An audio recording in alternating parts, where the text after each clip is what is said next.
शरद पवार अध्यक्ष असलेल्या वसंतदादा शुगर इन्स्टिट्यूटच्या चौकशीचे आदेश मुख्यमंत्र्यांच्या अध्यक्षतेखालील मंत्री समितीने दिलेले आहेत। राज्य सरकारकडून दिलं जाणारं अनुदान ठरलेल्या उद्देशासाठीच वापरलं जातंय का याची चौकशी करण्याचे निर्देश दिले गेले।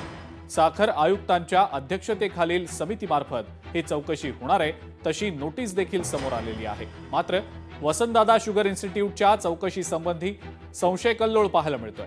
आम्ही कसलीही चौकशी लावलेली नाही असं मुख्यमंत्री म्हणतात, तर बावनकुळे यांनी सुद्धा तसंच काहीसं उत्तर दिलंय। वसंतदादा शुगर इन्स्टिट्यूटची कुठलीही चौकशी राज्य सरकारने सुरू केलेली नाही। वसंतदादा शुगर इन्स्टिट्यूट करता वर्षानुवर्ष 1 रुपया हा कापून घेतो, त्यामुळे जसं इतरांनी त्या पैशाचं काय केलं याची माहिती मागितली, तेवढीच माहिती साखर आयुक्तांनी ही वसंतदादा इन्स्टिट्यूटला मागितली आहे। सगळ्यांच्या समक्ष जे ठरलं तेवढीच माहिती मागितलेली आहे। त्यामुळे विनाकारण वसंतदादा इन्स्टिट्यूटची चौकशी चालू केली।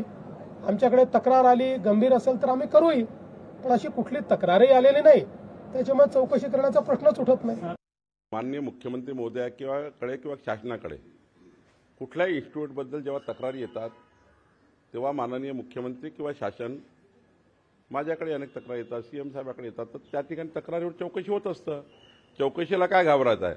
चौकशीत काही निघालं नाही तर संपला। त्यामुळं चौकशी लावण्याच्या नावावर आरडाओरडा करणे, चौकशा काही जाणून कोणी लावत नाही, आणि देवेंद्र फडणवीसजी तर मुळच लावत नाही। त्यांना चौकशामध्ये फार इंटरेस्ट नाही आहे। तक्रार आली आहे, तक्रार सिरियस दिसतं तेव्हा त्या ठिकाणी चौकशा लागतात, समोर तथ्य येईल चौकशीच्या अंती। लोकशाही मराठी ऐका, पहा, जागरूक रहा।